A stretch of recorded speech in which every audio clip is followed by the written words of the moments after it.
Assalamualaikum. Today in this topic we will be discussing about the esophageal stage. Esophageal stage is 8 to 10 seconds long, but under the gravity, if the person is standing upright, the esophageal stage can be reduced to 5 to 8 seconds. Esophageal stage starts from the moment the bolus enters the esophagus. So in this stage we will be discussing about two types of peristalsis, primary peristalsis and secondary peristalsis. First, the primary peristalsis. Primary peristalsis is the continuation of the peristalsis that has been coming along the pharynx into the esophagus, due to which the bolus is now into the esophagus. So how this peristalsis actually occurs? Over here in this diagram, the muscles which are present above the bolus are constricted and the muscles which are present below the bolus are relaxed. Again, the phenomena repeats. This is constricted and again the lower portion is relaxed. How this occurs? Actually, over here, due to the release of acetylcholine and substance P, there is constriction of the muscles. And over here, due to the release of VIP, that is the vasoactive intestinal polypeptide, and nitric oxide, there will be relaxation. So now as the bolus has reached the esophagus, there will be receptive relaxation, or the law of gut will be followed. Due to the receptive relaxation, lower esophageal sphincter, stomach and the duodenum will be relaxed, and they will be prepared ahead of time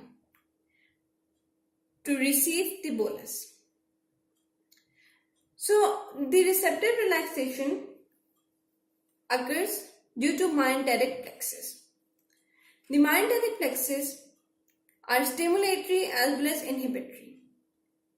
So how will myenteric plexus will know that it is time for inhibitory neurons to work or the stimulatory neurons to work?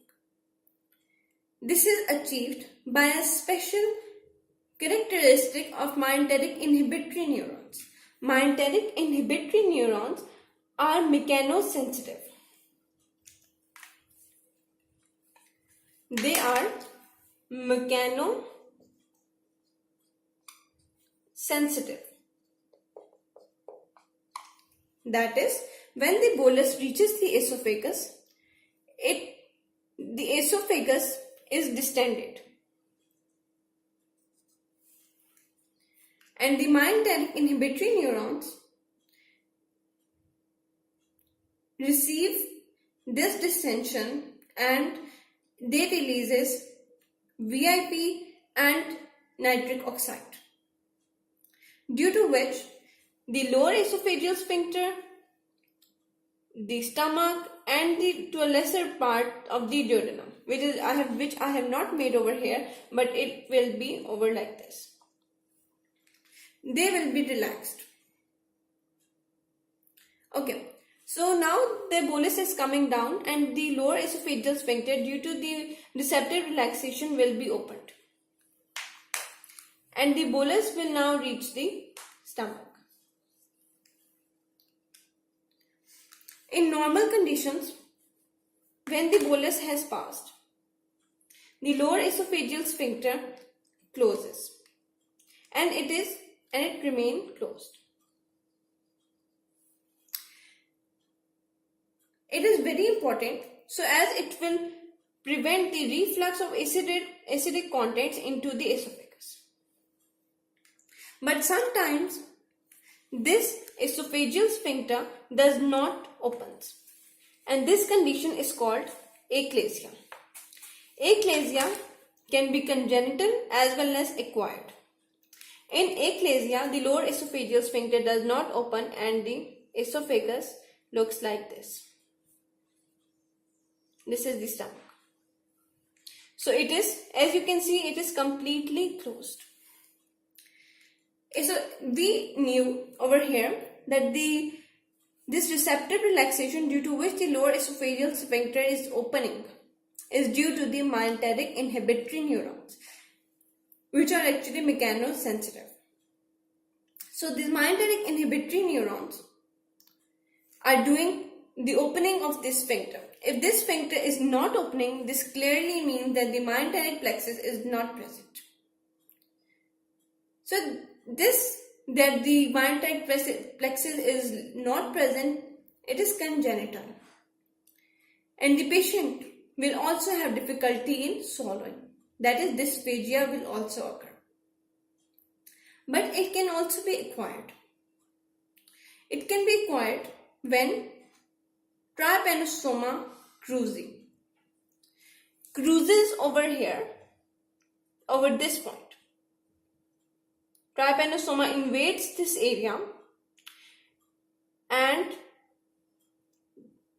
destroys the myenteric plexus, destroys it, and it will remain closed. What are the after effects of this closure? Food is coming from the mouth but is not going down, so it will be collected over here. After some time, it will become putrid, and the stomach will get putrefied, due to which the mucosa of the esophagus will get affected and ulcers will form. Other problem is that the person will be foul smelling, but that is not a big problem. The main problem is over here. See in this diagram that if this is the patient of achalasia and this esophageal sphincter is completely closed and it's not opening, so the food will collect over here. So when the person sleeps, these reflexes which we studied in the pharyngeal phase, they are not so strong, and the food particle might get into the larynx and then into the trachea. These can cause the respiratory problems and respiratory infections.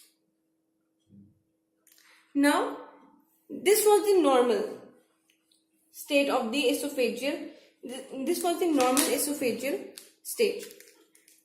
Now, if for example, some of the bolus gets stick over here, the rest has passed into the stomach, but some is still sticking on the walls of the esophagus.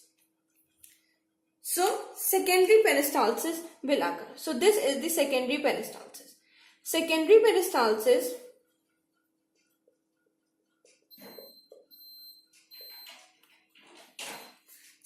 peristalsis is not the continuation of the primary peristalsis. They are locally produced in the area where the bolus is sticking.